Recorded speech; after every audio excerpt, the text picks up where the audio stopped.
حضرت ابو بکر صدیق رضی اللہ تعالیٰ عنہ جب دنیا گہرے اندھیروں میں ڈوبی ہوئی تھی، جب سچ کو جھوٹ کہا جاتا تھا، جب انسان کو انسان سمجھا نہیں جاتا تھا، اس وقت ایک آدمی کھڑا ہوا۔ نہ اس کے پاس تلوار تھی، نہ طاقت کی فوج، نہ سونے کا تاج، لیکن اس کے پاس کچھ تھا جو دنیا کی کسی بھی دولت سے زیادہ قیمتی تھا: سچائی، ایمان اور اپنے دوست پر اندھا اعتماد۔ آج ہم سناتے ہیں اس شخص کی کہانی جسے خود اللہ نے صدیق کا لقب دیا، حضرت ابو بکر صدیق رضی اللہ تعالی عنہ۔ یہ کہانی صرف ایک صحابی کی نہیں، یہ کہانی ہے ایک ایسے انسان کی جس نے تاریخ بدل دی۔ اگر آپ کو اسلامی تاریخ کی یہ سچی کہانیاں پسند ہیں تو برائے مہربانی اس چینل کو سبسکرائب کریں، ویڈیو کو لائک کریں اور اپنی رائے کمنٹ میں ضرور شیئر کریں، اور اپنے پیاروں کو بھی یہ کہانی سنائیں۔ 573 عیسوی، مکہ مکرمہ، ایک ایسا شہر جہاں بت پوجے جاتے تھے، جہاں طاقتور کمزور پر ظلم کرتے، جہاں غلاموں کو جانور سمجھا جاتا تھا۔ اسی مکہ میں بنو تیم قبیلے کے ایک گھر میں ایک بچہ پیدا ہوا۔ نام رکھا گیا عبداللہ، لیکن دنیا انہیں جانتی تھی ابو بکر کے نام سے۔ والد کا نام ابو قحافہ عثمان، ایک معزز آدمی۔ والدہ کا نام ام الخیر سلمہ بنت صخر، ایک نیک خاتون تھی۔ یہ گھر، یہ خاندان عام نہیں تھا، یہاں ایمانداری تھی، سچائی تھی اور انسانیت تھی۔ چھوٹے ابو بکر دوسرے بچوں سے مختلف تھے۔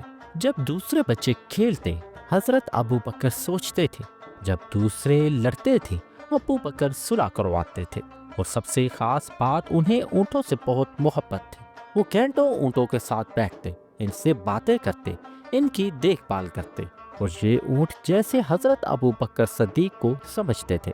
لوگ کہتے تھے یہ لڑکا خاص ہے، اس میں کچھ خاص بات ہے۔ حضرت ابو بکر کے بچپن میں ایک اور لڑکا تھا، ایک یتیم لڑکا جس کا باپ فوت ہو چکا تھا، جسے دادا نے پالا تھا۔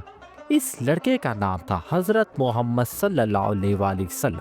حضرت ابو بکر اور حضرت محمد صلی اللہ علیہ وآلہ وسلم بچپن سے دوست تھے، لیکن یہ کوئی عام دوستی نہیں تھی۔ یہ وہ دوستی تھی جو موت کے بعد بھی قائم رہی۔ یہ وہ دوستی تھی جس نے دنیا بدل دی۔ جب ابو بکر جوان ہوئے تو انہوں نے تجارت شروع کی، اور وہ صرف تاجر نہیں تھے، وہ ایک کامیاب تاجر تھے۔ لوگ کہتے تھے اگر تمہیں سچا سودا کرنا ہے تو حضرت ابو بکر کے پاس تشریف لے جاؤ، کیونکہ حضرت ابو بکر کبھی جھوٹ نہیں بولتے تھے، کبھی دھوکہ نہیں دیتے تھے، کبھی ناجائز نفع نہیں لیتے تھے، اور یہی سچائی، یہی ایمانداری انہیں مکہ کے معزز ترین لوگوں میں شامل کر گئی۔ حضرت ابو بکر صدیق نے شادی کی۔ پہلی بیوی قتیلہ بنت عبد العزائی، ان سے ایک بیٹا ہوا جس کا نام عبداللہ، اور ایک بیٹی جن کا نام تھا اسما۔ پھر آپ نے دوسری شادی کی جن کا نام تھا ام رومان بنت عامر۔ ان میں سے ایک بیٹا عبد الرحمن اور ایک بیٹی پیدا ہوئی جس کا نام تھا عائشہ، وہ عائشہ جو آگے چل کے ام المومنین بنی۔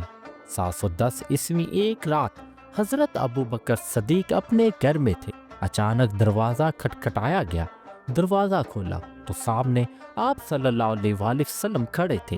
یہ وہ محمد نہیں تھے جو پہلے تھے۔ ان کے چہرے پر ایک نور تھا، ان کی آنکھوں میں ایک روشنی تھی۔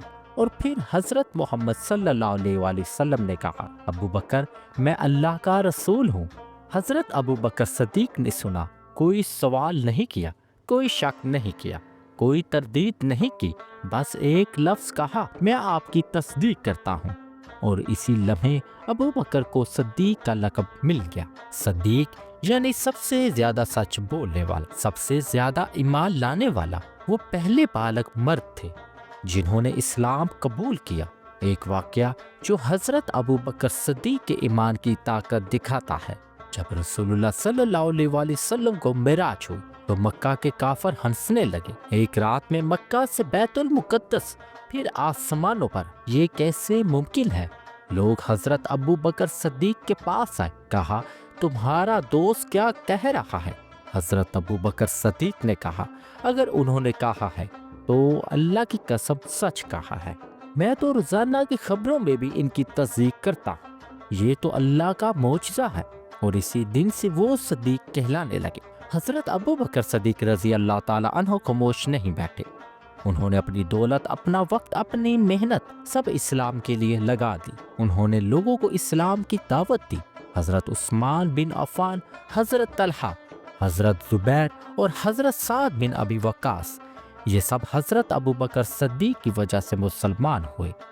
مکہ میں مسلمانوں پر ظلم ہو رہے تھے، خاص طور پر غلاموں پر۔ انہیں مارا جاتا تھا، تپتی ریت پر لٹایا جاتا، بھوکا رکھا جاتا۔ حضرت بلال رضی اللہ تعالیٰ عنہ، جنہیں گرم ریت پر لٹا کر سینے پہ بھاری پتھر رکھا جاتا۔ حضرت ابو بکر صدیق نے یہ دیکھا تو اپنی ساری دولت لگا دی۔ انہوں نے حضرت بلال کو خرید کر آزاد کر دیا، پھر حضرت عامر بن فہیرہ کو بھی، اور اس کے ساتھ اور بھی غلاموں کو۔ کہا جاتا ہے کہ انہوں نے 7 غلاموں کو آزاد کرایا۔ ان کے والد نے کہا، بیٹے تم تو طاقتور غلام خریدو، یہ کمزور کیوں خریدتے ہو؟ حضرت ابو بکر صدیق نے کہا، ابا جان میں اللہ کا چہرہ ڈھونڈ رہا ہوں، دنیا کی طاقت نہیں۔ قریش نے مسلمانوں کا مکمل بائیکاٹ کر دیا۔ 3 سال شیب ابی طالب میں نہ کھانا، نہ پینا، نہ تجارت۔ بچے بھوک سے روتے تھے، عورتیں کمزور ہو گئے، مرد بیمار پڑ گئے، لیکن ابو بکر صدیق اپنے خاندان کے ساتھ وہیں رہے، صبر کیا اور اللہ پر بھروسہ رکھا۔ 622 عیسوی اللہ نے حکم دیا، مدینے کی طرف ہجرت کرو۔ رسول اللہ صلی اللہ علیہ وآلہ وسلم نے حضرت صدیق اکبر سے کہا، تم میرے ساتھ چلو۔ حضرت ابو بکر صدیق کی آنکھوں میں آنسو آ گئے۔ یہ سب سے بڑا اعزاز تھا۔ رات کا اندھیرا، مکہ سپاہی قریش کے سپاہی تلاش میں، رسول اللہ صلی اللہ علیہ وآلہ وسلم اور حضرت ابو بکر صدیق غار ثور میں چھپے ہوئے ہیں۔ قریش کے لوگ آ رہے تھے، ان کے قدموں کی آواز آ رہی تھی۔ حضرت ابو بکر صدیق گھبرا گئے، اپنے لیے نہیں بلکہ رسول اللہ صلی اللہ علیہ وآلہ وسلم کی جان کی فکر میں۔ انہوں نے کہا، یا رسول اللہ، اگر کسی نے پاؤں کے نیچے دیکھا تو ہم نظر آ جائیں گے۔ اور پھر رسول اللہ صلی اللہ علیہ وآلہ وسلم نے وہ الفاظ کہے جو قرآن میں محفوظ ہیں، جس کا معنی یہ ہے، غم نہ کرو، اللہ ہمارے ساتھ ہے۔ اور اللہ نے مکڑی کا جالا غار کے منہ پر بنا دیا، کبوتر نے گھونسلہ بنا لیا۔ قریش کے لوگ غار کے دروازے تک آئے اور واپس چلے گئے۔ جب وہ مدینہ منورہ پہنچے تو پورا شہر استقبال کے لیے نکل آئے۔ بچے، بوڑھے، عورتیں، مرد سب گا رہے تھے، طلع البدر علینا۔ حضرت ابو بکر صدیق رضی اللہ تعالی عنہ رسول اکرم صلی اللہ علیہ وآلہ وسلم کے ساتھ تھے۔ مدینہ منورہ میں مسجد نبوی بنائی جانی تھی۔ اللہ کے رسول نے ایک جگہ پسند کی۔ حضرت ابو بکر صدیق نے فوری طور پر وہ زمین خرید لی اور مسجد نبوی کے لیے پیش کر دی۔ جنگ بدر، جنگ احد، جنگ خندق، جنگ خیبر اور فتح مکہ، ہر جگہ میں حضرت ابو بکر صدیق اللہ کے رسول کے ساتھ تھے۔ جنگ بدر میں جب صحابہ گھبرا رہے تھے، حضرت ابو بکر نے دلیری دی۔ جنگ احد میں جب اللہ کے رسول صلی اللہ علیہ وآلہ وسلم زخمی ہوئے، حضرت ابو بکر صدیق ان کے پاس کھڑے رہے۔ حضرت عائشہ رضی اللہ تعالیٰ عنہا، حضرت ابو بکر صدیق کی بیٹی، ان کی شادی رسول اکرم صلی اللہ علیہ وآلہ وسلم کے ساتھ ہوئی۔ یہ حضرت ابو بکر صدیق کے لیے بہت بڑا اعزاز تھا۔ 11ویں ہجری رسول اکرم صلی اللہ علیہ وآلہ وسلم بیمار ہو گئے، بخار تیز تھا، طبیعت بہت کمزور تھی۔ حضرت ابو بکر صدیق ہر وقت ان کے پاس رہتے، اور ایک دن رسول اللہ صلی اللہ علیہ وآلہ وسلم نے فرمایا، ابو بکر تم لوگوں کو نماز پڑھاؤ۔ یہ سب سے بڑا اشارہ تھا۔ 12 ربیع الاول دوپہر کا وقت، رسول اکرم صلی اللہ علیہ وآلہ وسلم نے آخری سانس لی۔ پورے مدینے میں چیخیں اٹھی، لوگ رونے لگے۔ حضرت عمر تلوار لے کر کھڑے ہو گئے، جو کہے گا کہ اللہ کے رسول فوت ہو گئے، میں اس کی گردن اڑا دوں گا۔ سب گھبرا کے تھے، سب پریشان تھے، سب کے سامنے اندھیرا تھا۔ اور تب حضرت ابو بکر صدیق آہستہ سے آگے بڑھے۔ حضرت ابو بکر صدیق نے اللہ کے رسول کے چہرے سے کپڑا ہٹایا، پیشانی کا بوسہ دیا، آنسو آ گئے، پھر باہر آئے، لوگوں کے سامنے کھڑے ہوئے اور وہ الفاظ کہے جو تاریخ میں ہمیشہ کے لیے محفوظ ہیں، اے لوگو، جو محمد رسول اللہ صلی اللہ علیہ وآلہ وسلم کی عبادت کرتا تھا، وہ جان لے کہ محمد صلی اللہ علیہ وآلہ وسلم فوت ہو گئے، اور جو اللہ کی عبادت کرتا ہے وہ جان لے کہ اللہ زندہ ہے، اسے موت نہیں۔ اور پھر قرآن کی آیت پڑھی جس کا معنی ہے، اور محمد صرف ایک رسول ہے، ان سے پہلے بھی رسول گزر چکے ہیں، اس خطبے نے سب کو سنبھال لیا، سب کو طاقت دی۔ رسول اللہ صلی اللہ علیہ وآلہ وسلم کے وصال کے بعد ایک بہت بڑا سوال تھا، اب کون قیادت کرے گا؟ انصار اور مہاجرین ثقیفہ بنی سعادہ میں جمع ہوئے، بحث ہوئی، مختلف رائے آئی، لیکن آخر میں سب نے متفقہ طور پر ایک نام پر اتفاق کیا، حضرت ابو بکر صدیق کے نام پر۔ حضرت عمر نے سب سے پہلے بیعت کی، پھر باقی سب، اور یوں حضرت ابو بکر صدیق اسلام کے پہلے خلیفہ بنے۔ خلیفہ بننے کے بعد حضرت ابو بکر صدیق نے پہلا خطبہ دیا، اور یہ خطبہ انسانی تاریخ میں انصاف کی مثال ہے۔ اے لوگو، مجھے تم پر حاکم بنایا گیا، حالانکہ میں تم سے بہتر نہیں ہوں۔ اگر میں اچھا کام کروں تو میری مدد کرو، اگر میں غلط کروں تو مجھے سیدھا کرو۔ کمزور میرے نزدیک طاقتور ہے جب میں اسے اس کا حق نہ دلا دوں، اور طاقتور میرے نزدیک کمزور ہے جب تک میں اس سے حق واپس نہ لے لوں۔ یہ تھا حضرت ابو بکر صدیق کا انصاف، لیکن خلافت آسان نہیں تھی۔ رسول اکرم صلی اللہ علیہ وآلہ وسلم کے وصال کے بعد عرب کے مختلف قبیلوں نے بغاوت کر دی، کچھ نے زکوٰۃ دینے سے انکار کیا، کچھ نے نبوت کا دعویٰ کر دیا۔ مسلمہ بن کساب اور اس کے ساتھ 2 لوگ اور بھی تھے، یہ سب جھوٹے نبی بن گئے۔ کچھ صحابہ نے کہا، یا ابو بکر نرمی سے کام لے، ابھی مسلمان کمزور ہیں، لیکن حضرت ابو بکر صدیق پہاڑ کی طرح مضبوط کھڑے ہو گئے۔ انہوں نے کہا، اگر یہ لوگ ایک رسی بھی روک لیں جو رسول اللہ صلی اللہ علیہ وآلہ وسلم کے زمانے میں دیتے تھے تو میں ان سے جنگ کروں گا، اور یوں ردا کی جنگیں شروع ہوئی۔ حضرت خالد بن ولید کی قیادت میں ایک ایک کر کے تمام باغیوں کو شکست ہوئی، مسلمہ کذاب مارا گیا، باقی سب بھاگ گئے اور اسلام مضبوط ہو گیا۔ ردا کی جنگوں میں بہت سے حفاظ شہید ہو گئے۔ حضرت عمر فاروق گھبرا گئے، انہوں نے حضرت ابو بکر صدیق سے کہا، یا ابو بکر اگر حفاظ یوں شہید ہوتے رہے تو قرآن ضائع ہو جائے گا۔ حضرت ابو بکر صدیق نے سوچا یہ بہت بڑا فیصلہ تھا۔ رسول اکرم صلی اللہ علیہ وآلہ وسلم نے خود قرآن کو ایک جگہ جمع نہیں کیا تھا، لیکن ضرورت تھی، اور انہوں نے حضرت زید بن ثابت کو بلایا، تم پورا قرآن ایک جگہ ایک کتاب میں جمع کرو، اور یوں حضرت ابو بکر صدیق کے دور میں قرآن کی تدوین ہوئی۔ یہ اسلام کی تاریخ کا سب سے بڑا کام تھا۔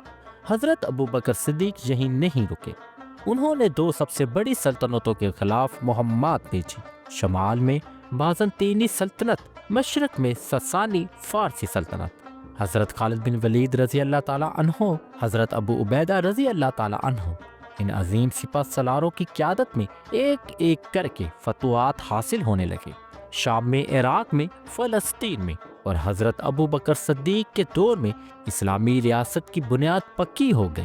حضرت ابو بکر صدیق خلیفہ بن گئے، لیکن ان کی زندگی نہیں بدلی۔ وہ اب بھی اپنے ہاتھ سے کپڑے سیتے تھے، اپنی بکریوں کا دودھ دوتے تھے۔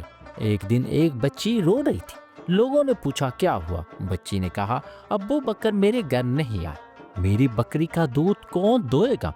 حضرت ابو بکر صدیق خلیفہ ہونے کے باوجود اس بچی کے گھر جاتے تھے اور اس کی بکریوں کا دودھ دوتے تھے۔ یہ تھی ان کی سادگی۔ ایک واقعہ، ایک اندھی بوڑھی عورت تھی، حضرت ابو بکر صدیق روزانہ اس کے گھر جاتے، کھانا بناتے، گھر کو صاف کرتے۔ خلیفہ بننے کے بعد بھی یہ سلسلہ جاری رہا۔ ایک دن حضرت عمر فاروق نے سوچا، دیکھیں یہ کس کے پاس جاتے ہیں۔ وہ پیچھے لگے، دیکھا کہ حضرت ابو بکر صدیق اس بوڑھی عورت کے گھر جا رہے ہیں۔ حضرت عمر فاروق نے کہا، یا ابو بکر یہی وہ جگہ ہے جہاں آپ آتے ہیں؟ حضرت ابو بکر صدیق نے مسکرا کر کہا، عمر، خلافت ہمیں اللہ کے بندوں سے دور نہیں کر سکتے۔ حضرت ابو بکر صدیق کہتے تھے، کاش میں ایک درخت ہوتا جسے کاٹ دیا جاتا اور لوگ فائدہ اٹھاتے، کاش میں ایک پرندہ ہوتا جسے کھا لیا جاتا، میں کاش انسان نہ ہوتا۔ یہ تھی ان کی تواضع، یہ تھی ان کی عاجزی۔ حضرت ابو بکر صدیق بہت زیادہ روتے تھے، جب قرآن پڑھتے تھے آنسو آ جاتے، جب نماز پڑھتے تو روتے، جب اللہ کو یاد کرتے سسکیاں آ جاتی۔ ایک دفعہ انہوں نے نماز میں امامت کی، لیکن اتنا زیادہ روئے کہ آواز نہیں نکلی۔ یہ تھا ان کا اللہ کے ساتھ تعلق۔ 634 عیسوی حضرت ابو بکر صدیق بیمار ہو گئے، بخار تیز تھا، طبیعت کمزور تھی، لیکن وہ کام کرتے رہے، خلافت کے فرائض سر انجام دیتے رہے۔